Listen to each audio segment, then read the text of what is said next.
Hello and welcome to Dancing Numbers. Today we are going to try to connect Dancing Numbers Online with QuickBooks Online. To begin with, we first go to the website, that is online.dancingnumbers.com.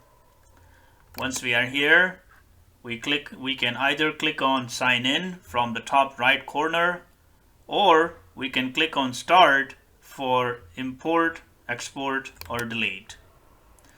I'm going to click on sign in on the top right corner, and as soon as we do that, we get an option to sign in with Intuit.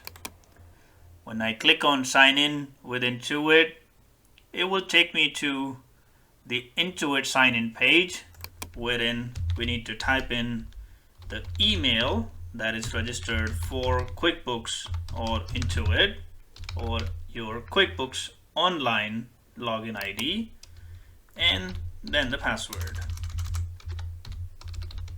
Once we type that in, if you would like to click on remember me, you can do that as well, and then click sign in.